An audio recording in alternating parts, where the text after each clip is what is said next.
So welcome everyone to the patch 15.7 rundown. If you guys want to check along and follow along with me, you can just type !patch in my chat. It's a Canva. I do this every 2 weeks, and this is a replacement for what Mordog did. But as a disclaimer, I feel the need to say this because, believe it or not, I still get this all the time. I don't work at Riot. They send out patch notes to people like 12 hours before they post it last night. And I basically just copy pasted it, reformatted it, and added some fancy colors because, quite frankly, the way they do patch notes on the website hurts my eyes. And so I feel like this is just not only good for everyone here, but it's also good for me. Okay, so let's go ahead and jump into it. So, the one thing I would say that defined the previous patch was Janna reroll. I would say Janna reroll was really largely defined the meta. And I would say that it kind of was like a top-down domino effect, that it was heavily reroll driven. You saw a lot of Janna reroll, you saw a lot of Katarina, Malzahar, and different variations of Malzahar also appeared. And it wasn't just Malzahar with heavyweights, but it was Malzahar also with Crystal Gambit.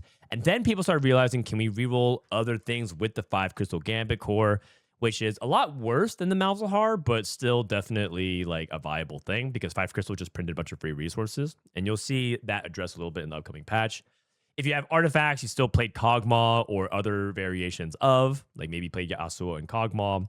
And there was still some play around 4 and 5 cost, but for the most part, you only could do that if you were high rolling really hard early.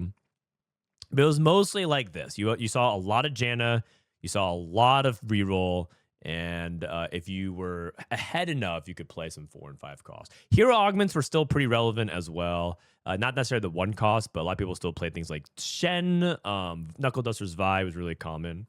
A cool comp that surfaced, one of the things that was sort of new and still kind of getting discovered and optimized, is Gangplank reroll is back. Specifically, I believe he's best with a range artifact, like Rapid Fire Cannon. But people were playing him, right? Like, can we play a Gather Force? Can we play Gather Force? Have Fury Break, one of the new 2x KO power-ups, sacrifice the Kale, and then get Gangplank a bunch of attack speed. That attack speed helps him cast more, which helps him stack a bunch of AD. The duels gives him a bunch of attack speed, so on and so forth, yada, yada, yada. And then have Gangplank scale. So there's definitely some things being innovated in the patch and could be innovated. But for the most part, after we figured out that it was a reroll meta, it pretty much stayed the reroll meta for most of the patch. And I believe one of the goals going into this next patch is that they're trying to bring 4 costs back. They're trying to bring 4 costs back, and they're trying to overall improve late game play. Now, we'll see that if that's actually true. If you guys are watching some of the pro scrims, that's not actually happening. But I want to do is like kind of look back. Someone gave me feedback. You should do your this is me predicting what happened last patch, and we can just go over things that like was true, not true. So, for example, Star Guardians took a pretty big step back. Although I think it was still a pretty okay line to play from ahead. It definitely lost a lot of ground. It was no longer like S+ tier and 3 people play Star Guardians. It was worse to contest Monster Trainer. Obviously the Trickster comps like straight up like died, but they were replaced. So this is actually kind of like half true. Protagonists felt like way worse for sure. Some of the nerfed hero augments like Kennen was like a lot worse. Zac was a lot worse, but still overall, some hero augments were pretty good. The Fishbones change was also something to think about. I haven't seen much Fishbones after the patch. Some things that we were like wrong about. I mean, Ashe and Duelist, we saw massive buffs to every Duelist basically. Like Gangplank was buffed. Udyr was buffed, Ashe was buffed. We were just wrong. Like, Ashe is still not a thing despite the buffs. Fast 9 came back, though, a little bit, and more on that soon. And, of course, some of the power-ups that we were like, wow, this looks really good. Veteran, really strong, super good. Noxer Trap, really good. But I also thought Tentacle Smash sounded pretty good, pretty terrible. A couple of champion-specific ones, also pretty terrible in general. They're buffing a lot of them, so not exactly true. And then Rise buff did matter, but it mattered for the reroll comps. It didn't really matter for like Mentor Mech. So yeah, just some things. It's a fun way to look back and see how things end up shaping up. So the table of contents, and again, some of these things are wrong. I'll fix them. It's scuffed for a reason. These are different icons. I guess I didn't have the updated version of it. But it's going to be generally a small patch in anticipation for the regional finals. This is going to be the patch for regionals. So it's not going to be that big of movements. But here are the big things to expect for this patch. The first is that there's going to be a different game mode. We have the Dragonlance Revival coming this patch. There's also a bunch of traits and units and items buff like usual. The big thing to talk about is that the mid-tier traits will get buffed. That's like the 4 and 6 pieces if it's 8. As well as like the 3 and 5 pieces, I think. Crystal Gambit is getting nerfed again. This is probably, I think this actually marks the 7th patch in a row that Crystal Gambit has gotten changed. So I think that's pretty funny. They're keeping that streak up. Let's see if we can make it 8 in a row next patch.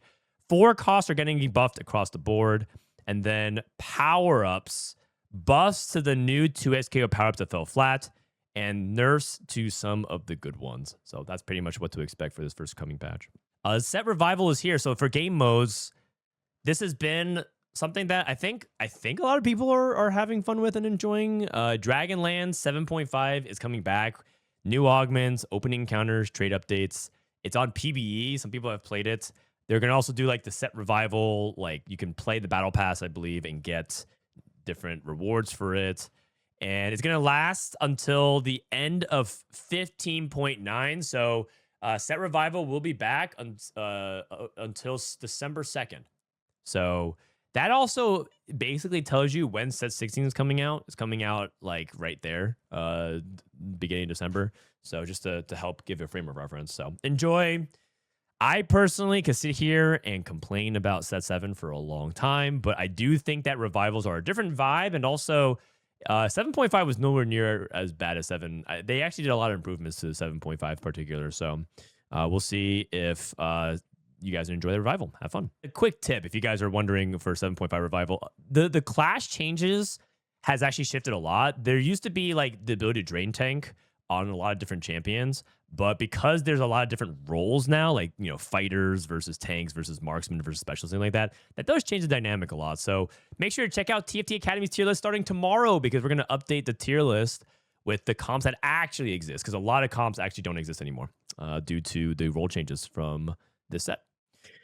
Oh, yes, onto the traits. 5 Crystal Gambit is specifically getting nerfed because of the reroll dynamic we talked about. So if you get 6 kills with Crystal Gambit, 1 cash out is 2 dupes. Now it's going to get nerfed to 1 dupe instead and 4 gold, which is a pretty big deal, especially rolling for 3 costs. 5 Crystal Gambit, 12 kills used to give you a strategist emblem and 3 gold. That has now moved to 16. Man, I'm getting more dogged again. Thank you, Stefan. I'm going to go ahead and lower the volume on that. Appreciate you. 5 Crystal Gambit, the 16 kills gave you a completed item anvil and 10 gold. It's been moved now to 12 kills, and it's only going to give you 2 gold instead of 10. Overall a nerf, but it's in yellow because technically there might be situations where you might need that, and that could be considered a good thing, even a buff. Hard to say. Sorcerers are getting a buff specifically at 4. So 4 sorcerers are going from 50 to 55. So a 10% buff there. And the goal of some of this, because Soul Fighter is also getting buffed at 4 and 6 Soul Fighter, is that they want people to feel like these mid breakpoints can help you get to the top breakpoints, as well as maybe give you some other options, right? So 4 and 6 Soul Fighter, 80 and AP, theoretically can make it so that you're not as dependent on hitting 8 Soul Fighter to hit the peak power. Maybe you could play 6 Soul Fighter and Flex a little bit more. I mean, maybe more reasons to play Volibear, which we'll talk about that in a little bit. As well as making sure that if you're re-rolling, maybe you have a reason to play it, right? If you're playing 4 and 6 Soul Fighter, that's technically good for a Viego reroll. It's technically good for like a Lux reroll because you can't hit those breakpoints as fast since you're playing lower levels. So we'll see if that ends up helping both of those. Sniper is also getting buffed. It's going to look a little bit weird because the baseline damage amp looks like there's no difference between 4 and 5 Sniper. There is. This is the baseline damage amp, and then you get extra damage amp for every hex that's different each hex between you and your opponent. So you still get 25 base damage amp, but the difference is that 5 Sniper gives you a lot more damage amp per hex. So, but 3 and 4 Snipers is better. Strategist is the only trait getting nerfed in this way. They're nerfing 3, 4, and 5 strategists. 2 strategists is still the same. They're nerfing the shield on it. Just in general, this is like a direct nerf to Janna reroll. and other comps that want strategists. This is technically a nerf to crew because crew wants to play strategists at the same time. So it just makes it a little bit less tanky, and strategist overall in general was really high value. And the strategist emblem tend to also perform really well. This also technically makes it the Crystal Gambit strategist cash out a little bit weaker as well. It's just part of the reason why it was so good is because strategists were just getting fed by Crystal Gambit, and it all kind of feeds into itself. The stronger you get, the stronger the strategist shield is, the more likely you are to cash out. Maybe you cash out another strategist emblem, and that kind of snowballs onto itself, right? With 5 Crystal Gambit. So this all kind of helps keep it more in line. And then Wraith getting another buff. This actually marks like the 4th or 5th buff that Wraith has gotten. And they're buffing for Wraith and hopes that it can help get you to the 6th Wraith. Again, that's what they wrote in their patch notes. It's the whole point of this was to help get you to where you want to be at the end game state. So I don't anticipate 4 Wraith to be particularly really good, but maybe like the Malzahar flex stuff might come back. We'll see. Maybe not. One cost champions. One cost champions. So that's it for traits. The one cost champions, the only change is that Gnar is getting a 4 to 5 range buff. That's actually a pretty big deal. The sniper range in general just makes it so that if you're playing snipers, Gnar can get a little bit more bonus damage amp. And then also that just makes Gnar a little bit more consistent in the early game, especially in small skirmishes. I actually think Gnar's actually okay. So I'm surprised that they buffed Gnar, but this will directly help people that open Gnar into Fast 9. And that's what's happening currently in scrims. And I expect more people to be buying Gnar and playing around Gnar. They're also nerfing Mundo, which I'm about to show you. So this sort of should theoretically help make it feel like those openers are still good without Mundo getting a pretty sizable nerf. Let's go into the 2 costs. So here's the Mundo nerf. Mundo's ability no longer cleanses debuffs and crowd control. So this is actually a massive nerf to Mundo because this is not actually anything written explicitly in his kit. Actually, if I go ahead and pull up the builder, let me go ahead and do that real quick. If you look at the builder and you hover over Mundo, does it even say it?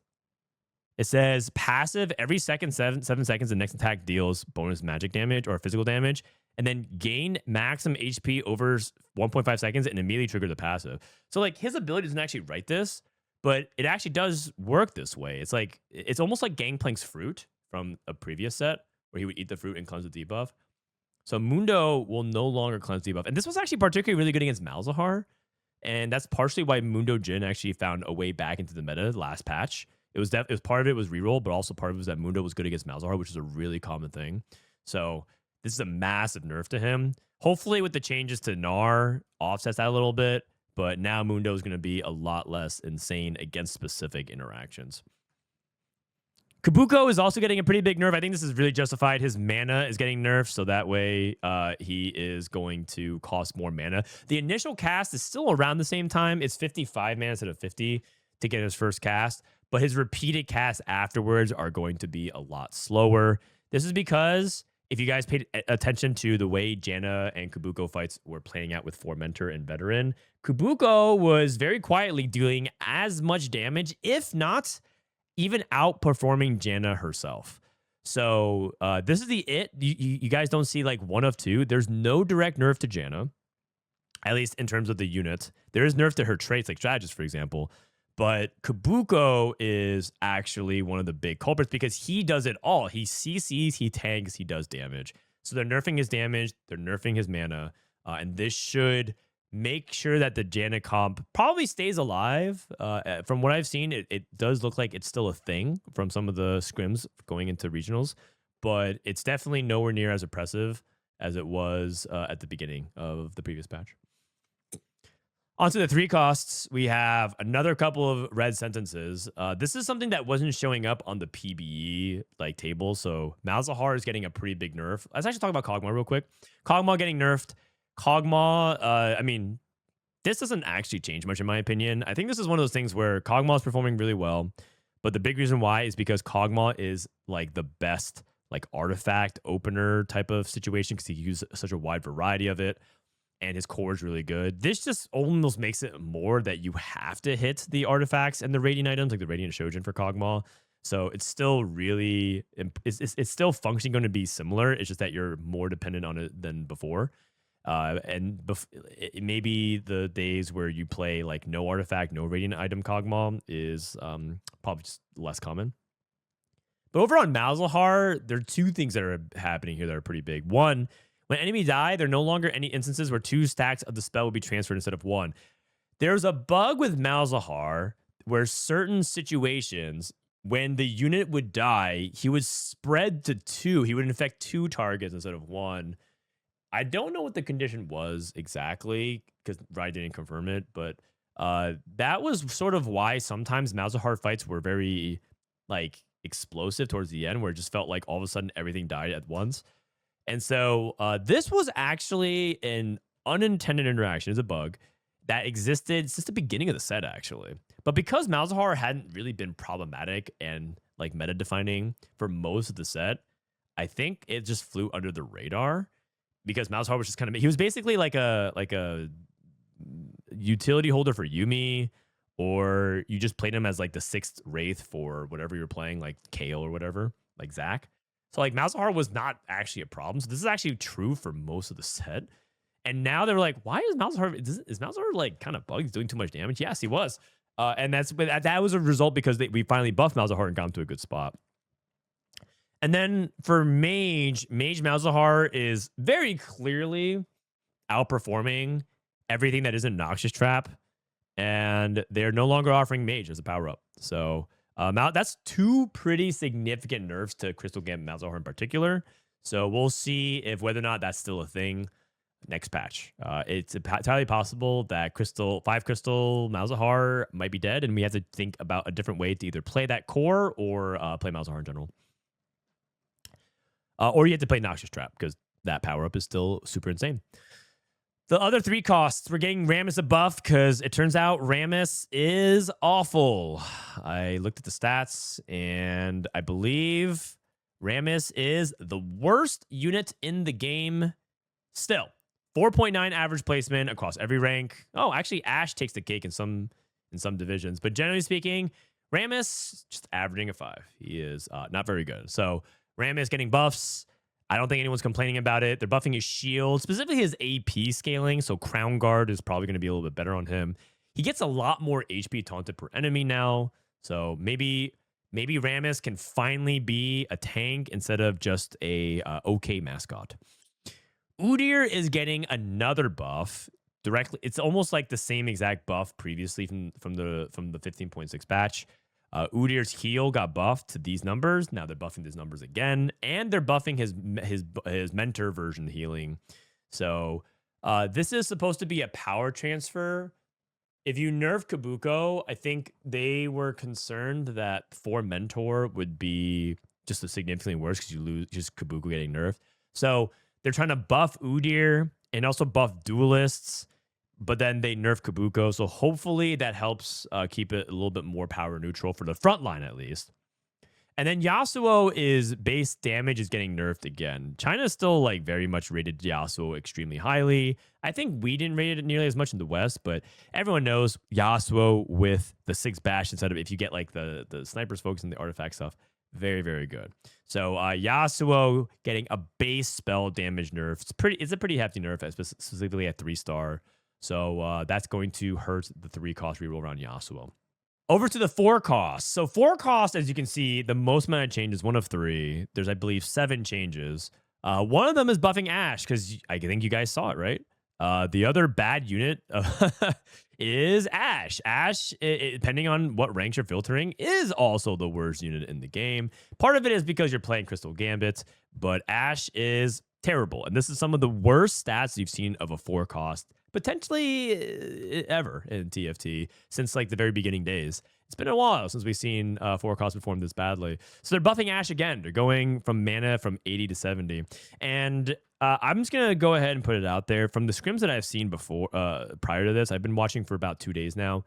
Ashe still does not look very good. So I wouldn't get your hopes up too much from what I've seen. It doesn't look like she's definitely better. She's objectively better, but she doesn't look like the previous version of Ashe.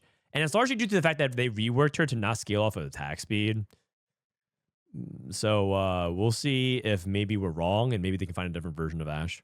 Maybe she ends up being a support carry for maybe a duelist reroll instead. Kind of like Gangplank, right? Maybe you play Gangplank, Ashe becomes a dual carry there. But either way, right now, Ashe primary is not looking very good in scrims. This is one of the changes that was slid in last second. This was not showing up on a lot of the PB stuff. Karma's getting buffed. And they're trying to buff Karma because they think Karma, sorcerers specifically, are not particularly really good. So they're buffing the 1 and 2 star Karma. Sorcerers can be good. It's just that they're really, really dependent on Gwen and super high rolling. The actual consequence of this, though, is that they're buffing mech. But we'll talk about that in a little bit because there's another component to this we're going to discuss. So mech and Karma builds are going to improve significantly. So we'll see if that ends up being a 4 cost that we can play around for a level 8, or it'll be fed into mech.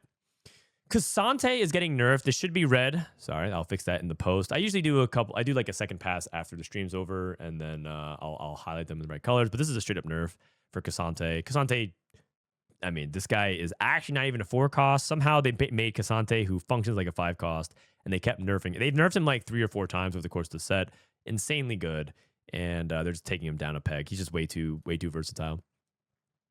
Leona's getting a tiny buff at 2 stars. It's more significant that she got buffed at 1 star. They're trying to make 1 star Leona a little bit better. This is going to make not only the Battle Academia boards better, but also the 6 Bastion boards better. So Leona should be a little bit more stable, which is very good. They're making Poppy. They're buffing Poppy's base shield. So having Poppy be better for both the Star Guardians and the heavyweight lines. Just trying to buff the tanks in general. Nerf Cassante. Make it more equal, because Cassante was very clearly over-kitted, overstated, and then the others were just basically synergy bots, or played within their synergies. Then we have Volibear getting a pretty huge buff. 5 base AD. Remember, that buffs everything. That buffs his attacks. That buffs his ability.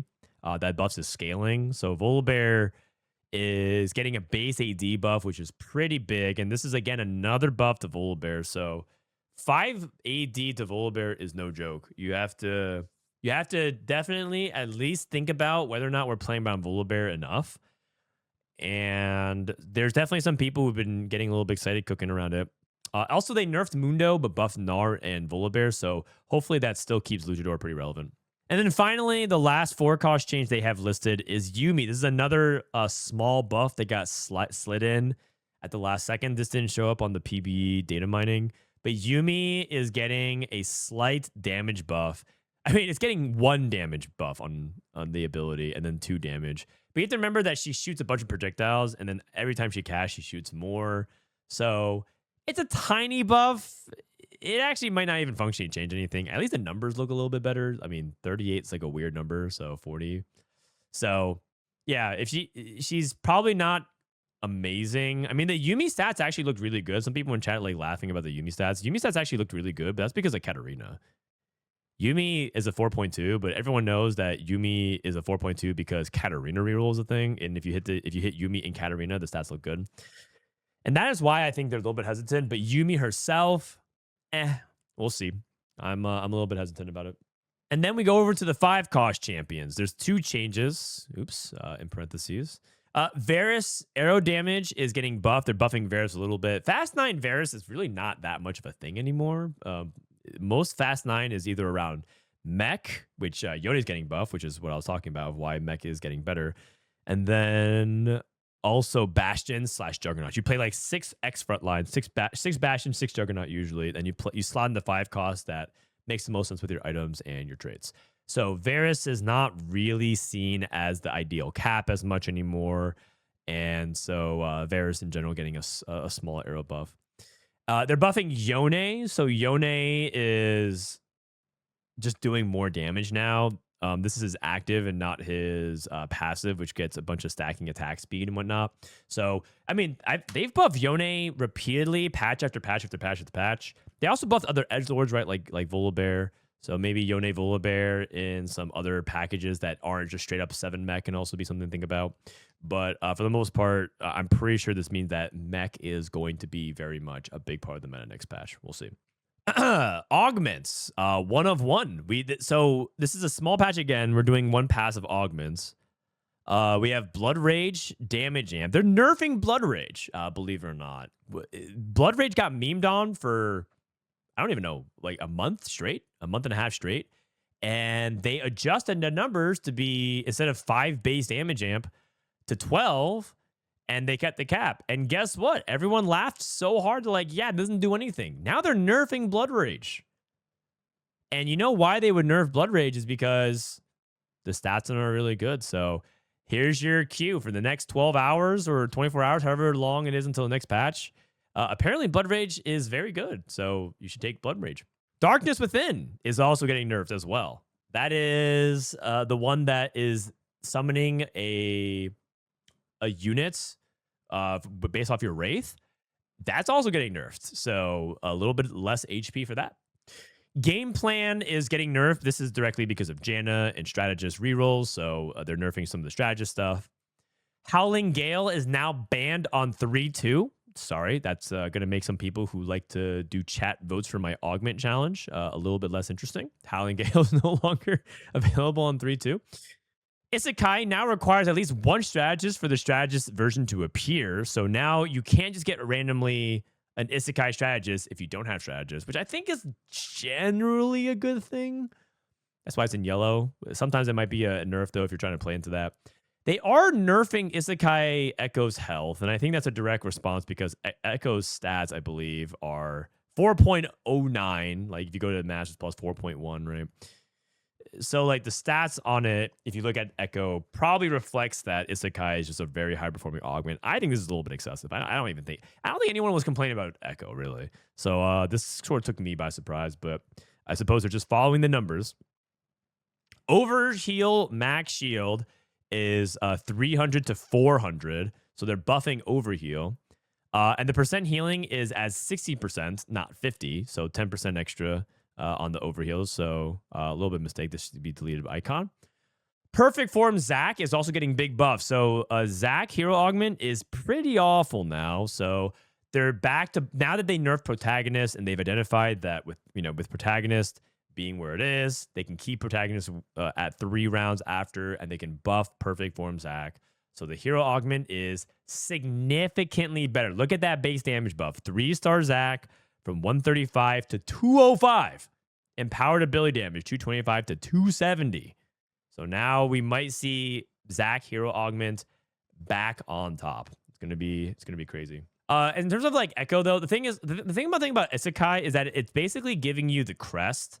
It's giving you the crest that can attack. It's like a target dummy that you can put items on and position and things like that. So with the stun abilities, so I think even though they nerfed Echo, it's understandable why they would want it, because if you're looking for a Sork emblem, it's like getting a Sork circlet with an Echo, which is pretty insane, relatively speaking. Augments 2 of 2. Psychic Forge is now banned in 4-2. It's just removing less clickable augments at different points of the game. Psychic Forge is generally pretty too late, but Pandora's already exists if you need that. Another round of Tessacoil nerfs, and this one's pretty hefty. This is pretty hefty. So we have Tessacoil dealing a lot less damage, specifically in the late stages of the game. It's 240, 250, 260, 270. So basically just a little bit extra damage. This is just one of those things where there's a lot of ways you can get items on, and the items can just do too much damage. Tournament Titan's health per win has been nerfed from 30 to 20. That one caught me by surprise. This is the one that says, like, every time it's just basically a scaling thing for luchadors. So that one I was surprised to see nerfed. I haven't really picked that, I think, at all this patch. And then Twilight Assault Shen's Hero Augment performing really well in the stats. They're nerfing it, taking it down just a little bit. I still think that the Shen Hero Augment is probably still going to be pretty good, but just less dominant, especially on stage 3. Over to the items, Ginsu's Rageblade is getting buffs. Rageblade, basically with a lot of the rework to certain other items and the way Kraken and everything else got nerfed as well. Rageblade nerf was just a little bit excessive, partially because Rageblade was tied to Kraken, and then they nerfed Ashe, who was also dependent on Rageblade. So they're rebuffing Rageblade. It felt like it was kind of too weak. And now Rageblade will be slammed more often. This actually directly helps the Fast 9 lines that are currently playing Rageblade, because Ashe isn't really that good with Rage Blade. Just as a PSA, they removed the scaling from the attack speed. So that's why Rage Blade is not considered to be one of Ashe's best items anymore. Kraken is also getting a buff. So the max stacks in order to trigger is now going from 20 to 15, which is a good thing. That means you stack quicker. And each stack got adjusted from 3 to 4. So instead of 23 for 60, it's 54. 15 plus 4 or times 4. Last Whisper Sunder now applies Sunder from all damage, whether it's attacks or abilities and not just physical damage. So if you had Last Whisper on Seraphine, for example, previously, Seraphine would cast a giant bomb, and guess what? Nothing sunders except for things from auto attack. Now it sunders everything. So you get better utility out of Last Whisper, which is a huge buff to the item, which is very nice. And the reason why I think it's consistent with Void Staff. Void Staff actually does work with all forms of damage. So I think they're just making it work for both. Radiant Rageblade getting buffed, that just makes sense. Radiant Kraken getting buffed. It's just adjusted in the same way, although this goes from 6 to 8. So it's just that way they keep the numbers pretty nice and clean.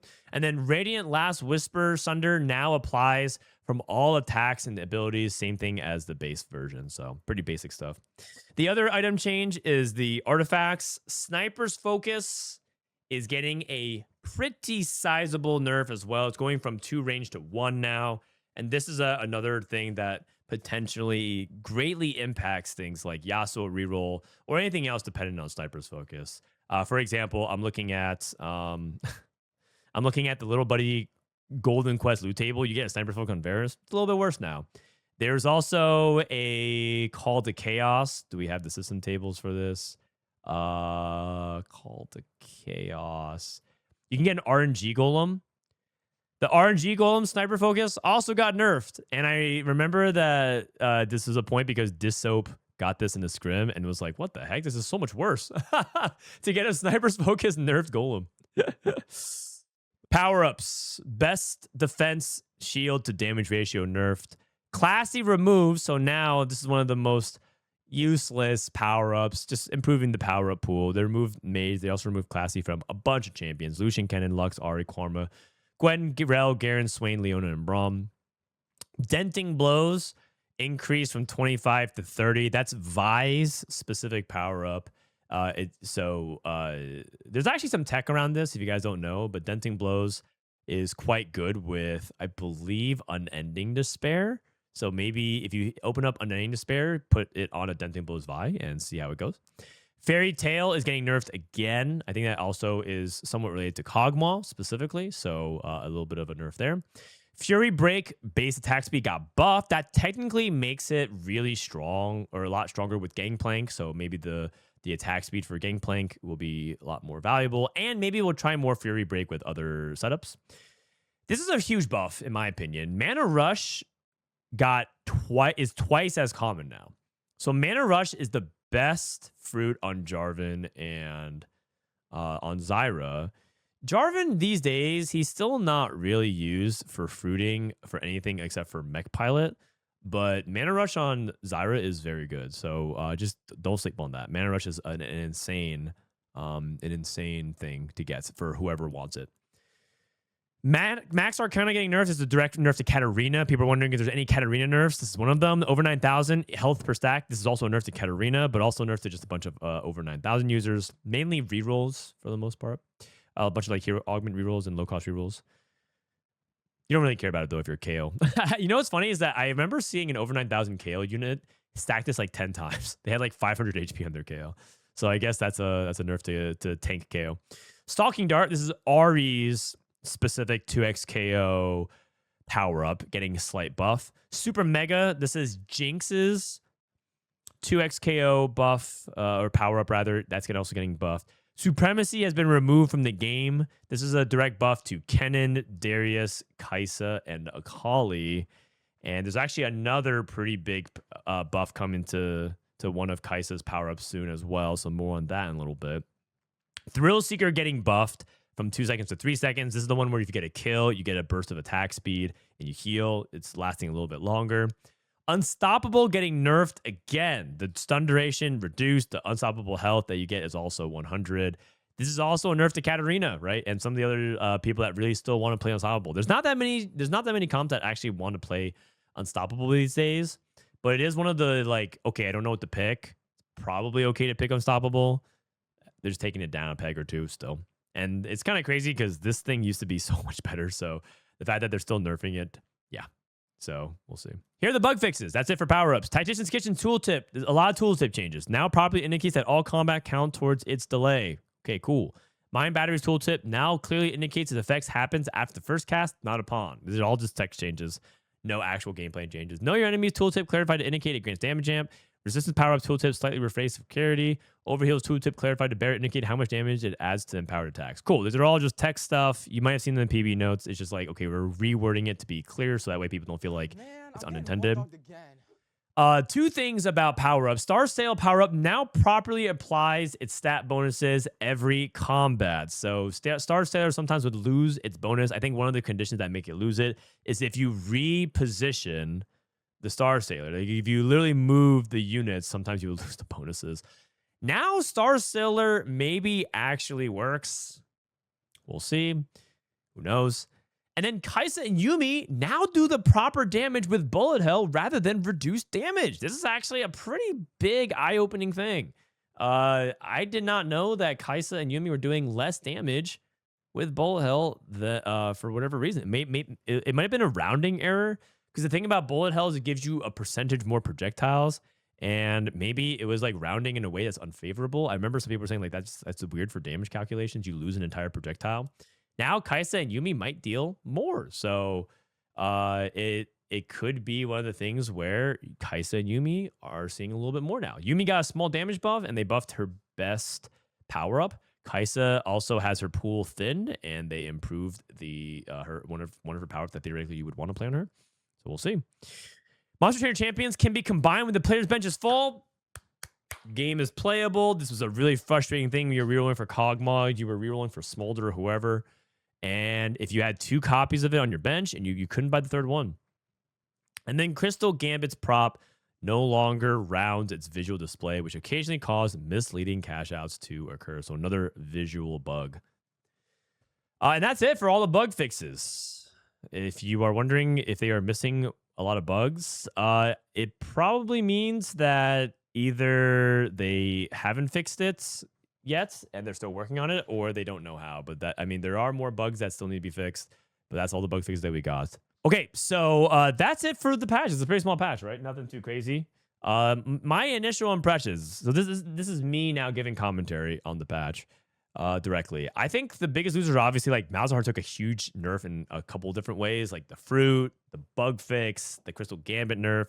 Noxious Trap is still going to be strong though. When I say the biggest losers, it doesn't mean that they're not going to be played at all or they're going to be irrelevant. It's just I do think they take a pretty big step back.